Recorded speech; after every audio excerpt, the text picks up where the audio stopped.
Good morning, I'm Nivareti Manu, and this is your morning news fix for Wednesday, 4th of March. In this update, our exporters won't be able to escape the impacts of an escalating crisis in the Middle East. The US and Israel are continuing to bomb Iran, which has retaliated with strikes across surrounding countries. Iran's also closed the Strait of Hormuz and is threatening to attack any ship that passes through. Export NZ Executive Director Josh Tan says that's a critical supply route into the Gulf states, which make up our sixth largest export destination. He says exporters should be prepared to act.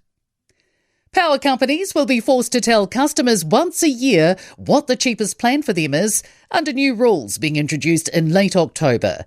The Herald revealed last year most electricity companies don't check if their customers are on the cheapest plan. The Electricity Authority says the new rules will protect consumers by improving electricity bills and preventing large back bills. Power companies would have to help people change to another plan at no cost under required annual checks. Tourism continues to be a major force in the economy. Stats NZ says it shows tourism spending in New Zealand has hit $46.6 billion, up 3.3% on last year. International visitors spent $18.1 billion, a 7% jump. Tourism industry Aotearoa CEO Rebecca Ingram says 11% of all jobs are created by the sector. And she says it's great to see the industry's passion for what they do is translating into more jobs, valuable export earnings and continued growth. The Independent Children's Monitor says Oranga Tamariki has made no real improvement in complying with national care standards 6 years after they were introduced. A report has found the percentage of young people suffering abuse or neglect in care has risen from 8% to 10% in the year to July last year. A third in care are not being visited by their social worker as often as they should, and young people have an average of 11 different social workers during their time in care. The report says social workers need more help, and those in care are still not sufficiently prioritised for government services. A barrister says it's an unbelievable travesty that disgraced former Gloriavale leader Howard Temple won't spend a minute behind bars.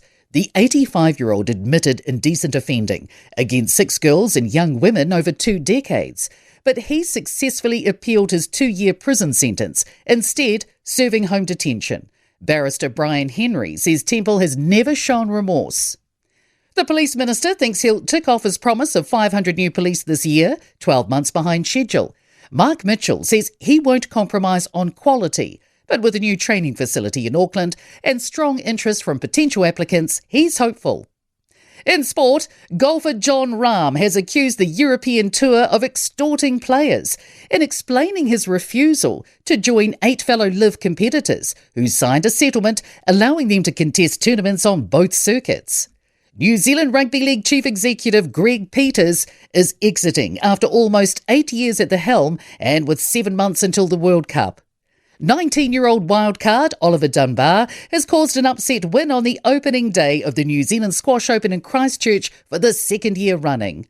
I'm Nivareti Manu and that's your latest news fix. We'll be back with the next update at midday from the Newstalk ZB newsroom.